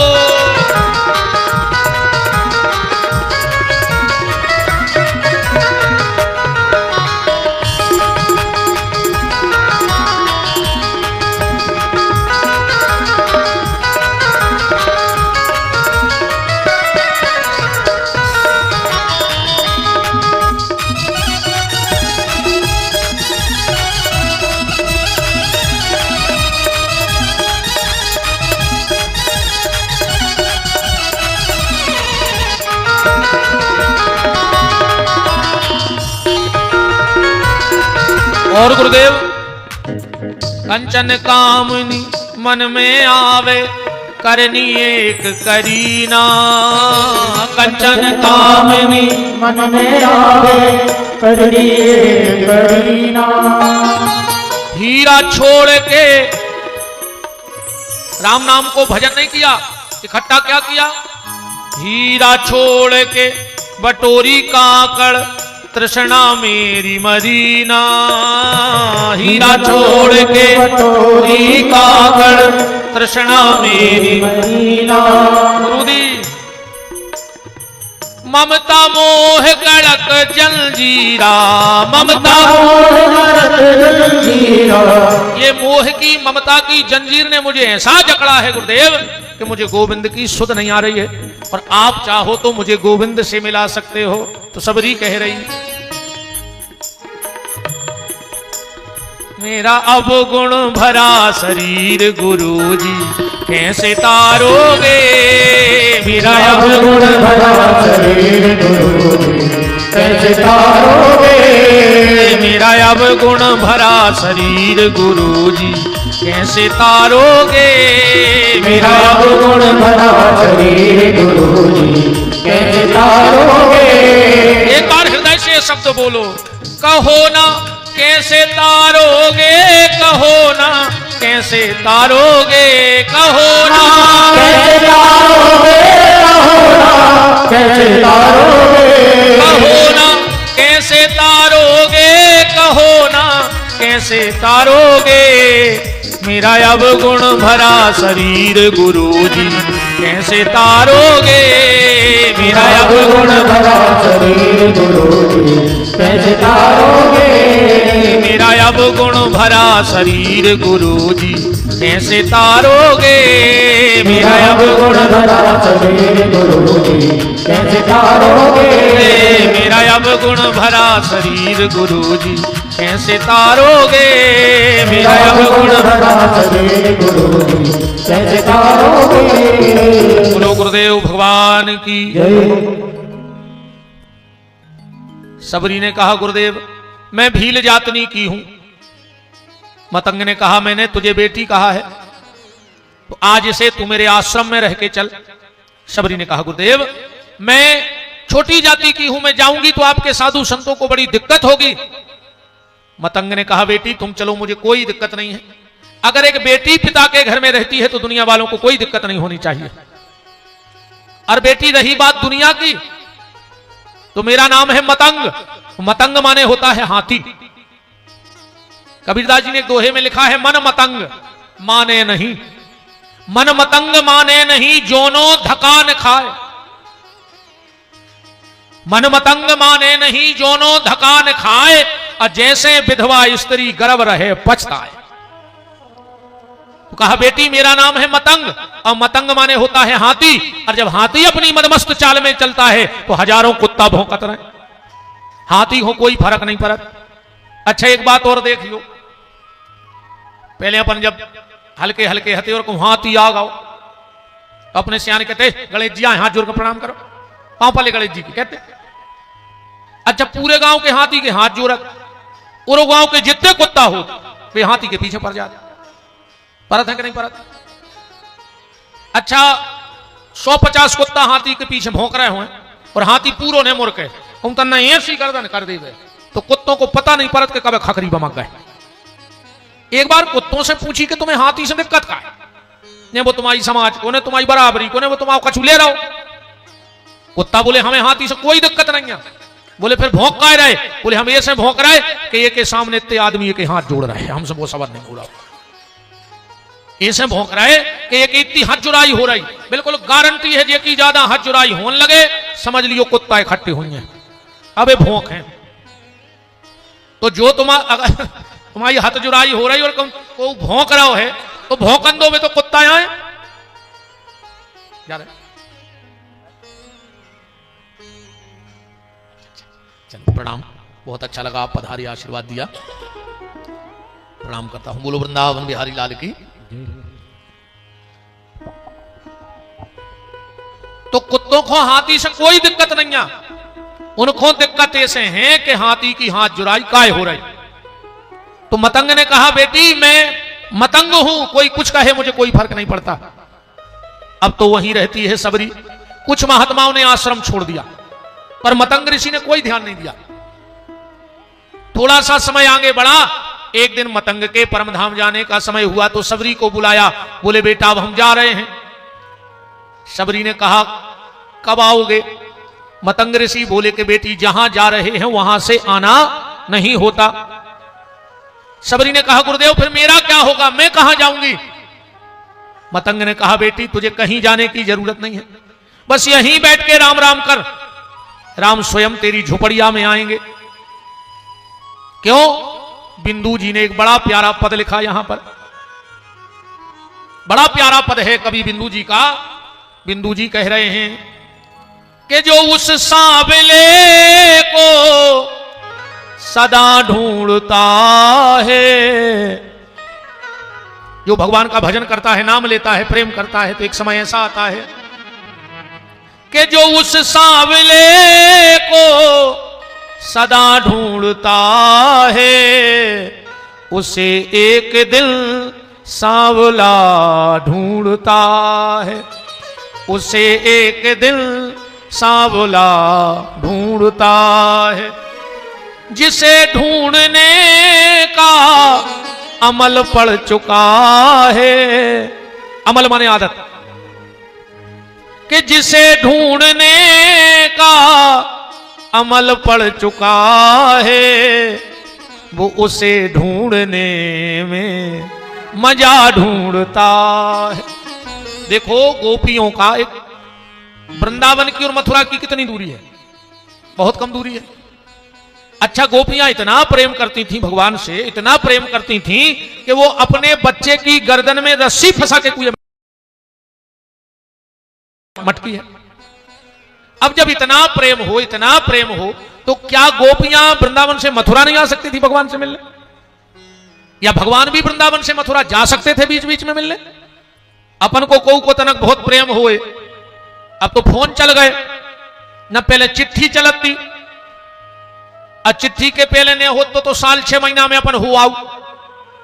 रिश्तेदारी में अगर ज्यादा ही प्रेमी है कोई तो अपन उसे 2-4 दिन में ऐसा लगा तो मिल ले तो मिले आओ।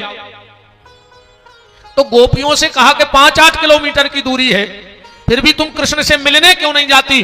तो गोपियां कहती हैं जितना मजा मिलने में नहीं है जितना उनकी याद में तड़पने में है। देखो अगर किसी से एक मिलन की चाह है और वो मिल गया तो चाह खत्म, किसी से मिलने की चाह है और वो मिल गया तो चाह खत्म, और अगर ना मिले और मिलने की ललक लगी रहे तो वो एक आनंद अलग है। तो बिंदु जी क्या कह रहे हैं कि जिन्हें ढूंढने का अमल पड़ चुका है वो उसे ढूंढने में मजा ढूंढता है। और बिंदु जी कह रहे अरे दिल जिसे कुल जहां ढूंढता है, पूरी दुनिया ही तो भगवान को ढूंढ रही, कन्हैया कन्हैया पुकारा करेंगे, लताओं में ब्रज की गुजारा करेंगे, कहीं तो मिलेंगे वो बांके बिहारी, पकड़ के चरण हम मनाया करेंगे। अरे दिल जिन्हें कुल जहां ढूंढता है वो तुझ में है बैठा, उसे कहां ढूंढता है, वो तो तुम्हारे अंदर है। इसलिए कबीरदास जी ने एक भजन में गाया कि कछु लेना न देना मगन रहना, बैठा मूंद सखी फिर दो नैना, कछु लेना न देना मगन रहना। बात तो ये बिंदु जी के पद की चल रही है। न पूछो पतित बिंदु, न पूछो पतित बिंदु क्या ढूंढता है, पतित बंधु जी का पता ढूंढता है। मतंग ने कहा बेटी तुम्हें कहीं जाने की आवश्यकता नहीं है, तुम्हें कहीं जाने की आवश्यकता नहीं है, राम यहीं आएंगे। और इतना कहा और मतंग के प्राण निकल गए। सबरी ने बैठे बैठे विचार किया कि हमने गुरुजी से जा तो पूछ ली कि राम आए, पर जा नहीं पूछी कि कबे आए, ये सुने हो के आ जाइए आ जाए, इन जा कहीं के आए, जा तो कहीं नहीं है कबे आए, हो सकत आ जाइए आ जाए। क्योंकि गोस्वामी जी कह रहे कि गुरु के वचन प्रतीत न जेही, जिसको अपने गुरु के वचनों पे भरोसा नहीं है, सपने सुगम न सुख संपत्ति ते। गुरु के वचन पे भरोसा करना चाहिए। कैसे? मेडिकल पे दवाई लेवे जा तो तके चढ़ा थो डॉक्टर से कि काई में मार तो ने जे, या हमें नुकसान तो ने कर जे, एको कितो डोज लेने, एको कम करो गोली बड़ी है। तो जैसे डॉक्टर ने जो दवाई लिख दी वो तुमने लाके खा ली और तुम्हें आराम लग गया, ऐसे ही तुम्हें गुरु ने जो मंत्र दिया है, बस जैसे डॉक्टर की गोली पे भरोसा करके खा ली, ऐसे ही गुरु के वचन पे भरोसा करके उस मंत्र का जप करो। एक गुरुजी गए के पास एक चेला गाओ, बोले गुरुजी कुछ सुनाओ, बोले भजन करो, बोले ए से भी ऊपर की बताओ। कहने लगे राम नाम ले, बोले ए से भी बड़ो बताओ कछु। गुरुजी बोले क्या तो हम लटक जाना, हम तुम्हें लटका दे। अब भजन से बड़ो राम नाम से बड़ो का है बताओ। अब तो सबरी ने दौड़ के रास्ता साफ करो, भगवान के मंदिर में झाड़ू लगाना, और कभी कोई संत घर पधारे तो घर के सामने झाड़ू लगाना कोटि यज्ञों का फल माना जाता है। कभी आपके घर में कोई साधु पधारे तो घर के दरवाजे आके झाड़ू जरूर लगाना अपने हाथ से। और कहते हैं कि अगर घर के दरवाजे कोई संत कभी पधारे और घर का व्यक्ति अगर घर के दरवाजे के सामने झाड़ू लगा लेवे तो उसी समय उसकी दरिद्रता का नाश हो जाता है। महीने में कम से कम एक बार घर के मुखिया को घर में झाड़ू लगाना चाहिए, चाहे 2 झाड़ू फेरो। अब जाने सोचो कि महाराज ने आदमों से बहरा फिरवान लगे। आप मेरी बात को कोई कोरी काल्पनिक बात मत समझना, क्योंकि मैं कभी भी कोई बात ऐसी नहीं मंच से करता हूं कि जिसके लिए मुझे कोई पूछे तो सिर झुकाना पड़े। बिना प्रमाण के मैं एक भी शब्द नहीं बोलता। अगर हंसी मजाक भी करता हूं, मैं कोई चुटकला भी सुनाता हूं तो उसमें भी कुछ ना कुछ कहीं ना कहीं से प्रमाण देके सुनाता हूं। पूर्णिमा अगर घर का मुखिया घर के दरवाजे चाहे एक झाड़ू लगाए, जहां से तुम्हारे घर में तुम पांव रखते हो, चाहे बाहर से भीतर चाहे भीतर से बाहर, चाहे एक झाड़ू लगाए, और झाड़ू भी कैसा लगाए, घर की तरफ ना लगाए, घर की तरफ से बाहर की तरफ लगाए। बात समझ रहे हो ना? घर की तरफ झाड़ू लेके हाथ ना मारे, घर की तरफ से बाहर की तरफ झाड़ू लगाए। आप एक ही पूर्णिमा जब आवे या एकादशी आवे, आप लोग करके देखना और 15 दिन में बताना कि फिर क्या फायदा लगा क्या नहीं लगा। क्योंकि ये बातें उन संतों की जीवन की तपस्या है, वो तो आप सब का आशीर्वाद है, माता पिता का आशीर्वाद है। संत ऐसी ऐसी गुप्त बातें बता देते हैं, ना जाने शरीर में ऐसा क्या है जो किसी को नहीं बताते, वो मुझे सुना देते हैं बिठा करके। खूब प्रेम करते हैं साधु संत महात्मा, कहीं चले जाएं संतों की बड़ी कृपा है। कहा पता कहा हमारे माता पिता के सत्कर्म हैं, अभी तक इतने साल में जिन संतों के चरणों में गया तो कुछ ना कुछ मिला है। तो सबरी झाड़ू लगा रही। अच्छा, मीराबाई तो कैसा झाड़ू लगाती थी पता है? मीरा बहुत समय तक वृंदावन में रही, पर मीरा ने कभी झाड़ू से झाड़ू नहीं लगाया। क्यों? बोले हमारी श्री जी निकुंज वन में आती हैं श्याम सुंदर के साथ, और उनके चरण बड़े कोमल हैं और झाड़ू नुकीला होता है, तो उनके चरण चिन्हों में झाड़ू लगेगा तो हमारे श्री जी के चरण कमलों को तकलीफ होगी। तो मीराबाई कैसे झाड़ू लगाती थी? मीराबाई के बाल बहुत बड़े बड़े थे, तो मीराबाई अपनी चुटैया से उतनी रास्ता को साफ करती थी बालों से, बालों से झाड़ू लगाती थी। आप कभी भगवान ने चाहा तो अब हम एक आध बार 10-5 दिन का मीरा चरित्र बोलने वाले हैं, तैयारी कर रहे हैं। ये लगभग 7 दिन अकेले मीरा जी पे प्रवचन हुआ, क्योंकि जो जो ठाकुर जी से चाहा ठाकुर जी करवाते गए। एक बार मन में थी हनुमान चालीसा बोले, सुंदरकांड बोले, तो सब करवा दिया। अब इच्छा है कि एक बार मीरा जी के चरित्र को भी 7-8 दिन बैठ के गाएं। तो सबरी ने झाड़ू लगाया और बाहर बैठ गई कि राम आएंगे। फिर सबरी ने सोचा नहीं, तो हमें अपने गुरुजी पे का भरोसा नहीं है। जब गुरुजी कह गए थे कि बैठियो पे तो तुम्हें से मिलवे खुदा है, तो फिर हम तो भीतर ही बैठे। सबरी गई सो झोपड़िया में बैठ गई, फिर सोच रही नहीं, गुरुजी ने भली कही थी कि राम आए, पर अपनों कर्तव्य बनत के स्वागत में बाहर खड़े रहो चाहिए। सोच के फिर बाहर खड़ी हो गई हाथ जोड़ के, बोले नहीं नहीं मानो हम गुरुजी पे भरोसा। ने कहा जब तो हम राम जी को इंतजार कर रहे हैं, हम तो भीतर बैठे, तो फिर बैठ गई। नहीं नहीं नहीं मानो हमें स्वागत में खड़े रहो चाहिए। दिन भर जो ही करत भीतर बाहर। कैसे कि यह कौन दिखात कुटी महानारी, इते उते जाते है मोद भरी। इते उते भीतर बाहर हो रही दिन भर। यह कौन दिखात कुटी महानारी, इते उते जाते है मोद भरी।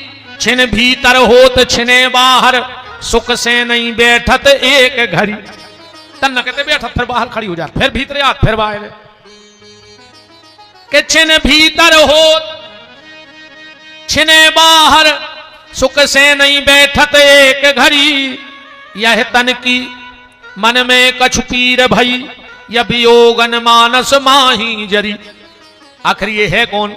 बाद में पता लगाया गया। अब जान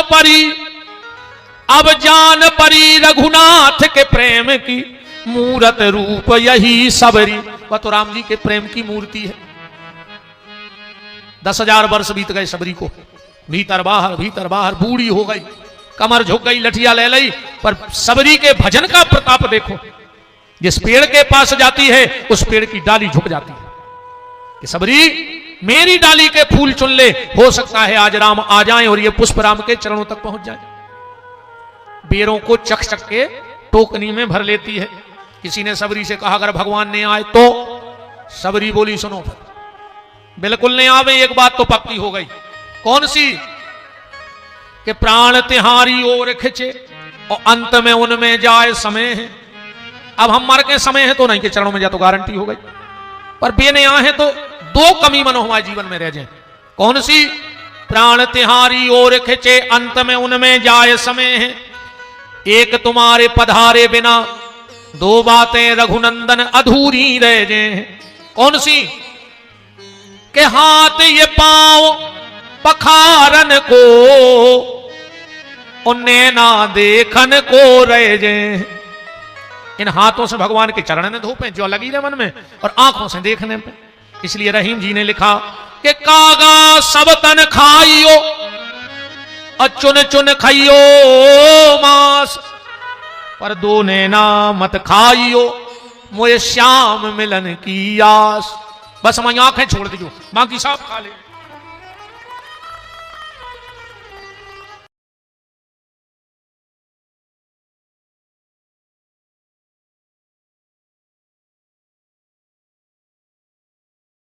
कि किस लिए आस छोड़े कभी ना कभी। आशा भल लगी रे और आशा पे आसमान सदो कि किस लिए आस छोड़े कभी ना कभी, दिन भी रहे के मिलन में बदल जाएंगे। किस लिए आस छोड़े कभी ना कभी, दिन भी रहे के मिलन में बदल जाएंगे। अब हम तो मिले हैं भगवान नाथ, कब तक खड़े रहोगे देखते। हे नाथ, कब तक हमारी ये दयनीय दशा को देखते रहे हो। देख कर प्रेम आंसू पिघल जाएंगे। कबू तो हमारे आंसुओं पे पिघल हो दीन बंधु। क्यों कि सबरी के बट जटायु अहिल्या आदि के, बिंदु जी कह रहे हैं सबरी के बट जटायु अहिल्या आदि के पास पहुंचे स्वयं छोड़ कर के अवध। हे रघुनाथ जी, ये तुम्हारे लगा नहीं गए, तुम इनके लगा गए हो। यह घटना सच तो भरोसा हमें, यह घटना सच तो भरोसा हमें, खुद ब खुद आके वो हमसे मिल जाएंगे। अगर तुम जटायु के जा सकत हो, सबरी के जा सकत हो, तो हमारे लगा भी आओ। बस विश्वास बनाए रहियो प्यारे। और बिंदु जी कह रहे दर्श देने को रघुवर जी आएंगे जब, दर्श देने को रघुवर जी आएंगे जब, हम न मानेंगे अपनी चलाए बिना। फिर हम भी लड़े भगवान से, जाने देंगे न वापिस किसी शर्त पे, जाने देंगे न वापिस किसी शर्त पे, बस कमल पद पकड़ कर मचल जाएंगे। हम तो पांव पकड़ लें प्रभु, फिर सुनाएंगे खोटी खरी आपको। भक्त कह रहा हूं भगवान से, हम तुम्हें ऐसी सुने हैं, फिर सुनाएंगे खोटी खरी आपको, और पूछेंगे देरी लगाई कहां। इतनी देर कहां लगा दी प्रभु तुमने, और पूछेंगे देरी लगाई कहां, फिर निवेदन करेंगे न छोड़ो हमें। प्रभु अब छोड़ के मत जाना, फिर निवेदन करेंगे न छोड़ो हमें, हम तो जूठन तुम्हारी में पल जाएंगे। बस अपने चरणों में डाले रहो, और जो तुम्हारा जूठन बचे वो फेंकत रहियो। हम कुत्ता घाई दरवाजे डरी डरी खात रहे, पर अब हमें छोड़ो ना दीनानाथ। फिर निवेदन करेंगे न छोड़ो हमें, हम तो जूठन प्रभु उसमें पल जाएंगे। स्वप्न साकार होगा कभी राम जी, क्या मेरा यह सपना है वो साकार होगा। सपन साकार होगा कभी राम जी, जन पे हो जाए थोड़ी कृपा राम जी। हे भगवान, ऐसा दिन आ जाए जन पे थोड़ी कृपा हो जाए राम जी। पूर्ण कर दो मनोरथ ये राजेश का, जाने कब वो प्राण तन से निकल जाएंगे। हे प्रभु, इसमें देरी मत करवाने में, क्योंकि भरोसा नहीं है। आशा लगी। और गोस्वामी जी कविता बली में लिख रहे हैं, क्या लिख रहे हैं। सबरी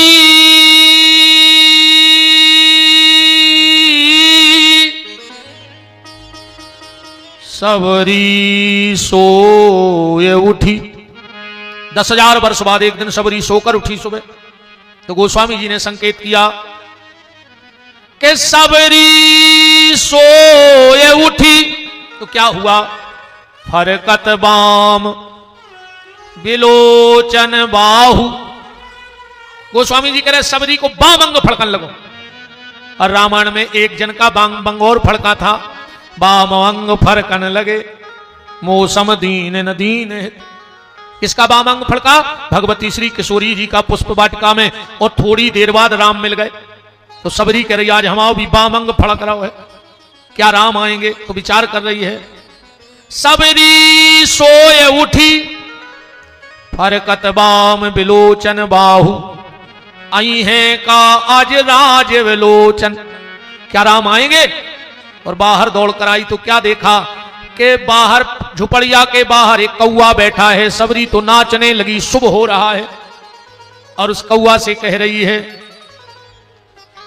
बोल बोल कागा मेरे। आवाज के मोड़ी मोड़ो तो नहीं है पता, कैसे खान पान बदल गओ, बोल चाल बदल गओ। पहल के बहु दद्दा खाते दाल बाटी चूरमा, वही खाते मोनी मोड़ा दाल बाटी चूरमा। सो आगे चल के बनते सूरमा, और अब के मोनी मोड़ा खा रहा है पिज्जा, सो बन रहा है चुज्जा। बताओ, पहले अगर कब्गा बैठो रहे तो हमें खबर है, तो उसे कहते रे कब्गा मम्मा आ रहे हो तो ओढ़ जा। है खबर? अगर पेड़े पे सामने घर पे छानी पे हम कब्गा दिखा गाओ, कहले काय कब्गा हमारे घर को आ रहा हो तो ओढ़ जा। इरे कम बोल जा तो 60 को आ जाता। पहले ऐसी, अच्छा कछ ऐसी बातें भी चलती, जैसे माता जी हर को गोड़े में तना खुजली सी भाई, सो ने पूरी धूरा मुंह में छवा लाई। कहीं कौन हूं चर्चा कर रहा हूं, पूरे मुंह की धूरा, कहीं जिज्जी फुगा बतिया रही है, फुगा मोबाइल बंद हो जाते हैं ऐसे नहीं है। पहले और मजा तो चूल्हे में भी लकड़ियां कम घुर्रान लगे, खुरखुराए, सो लोगों ने दालू घेरा चूल्हे में, कहीं फलानी घेरा कर रही बच्चे। है खबर, हमें खबर है, देखते रहे। बहुत पुरानी बात, एक पुरानी बात है, अपनी बुंदेलखंडी की रीतियां हैं। अगर लकड़ियां भी खिरबरात सी नहीं आती, सो ने लेकर लूग रहा था, कहीं फलानी कर रही घेरा, अब फिर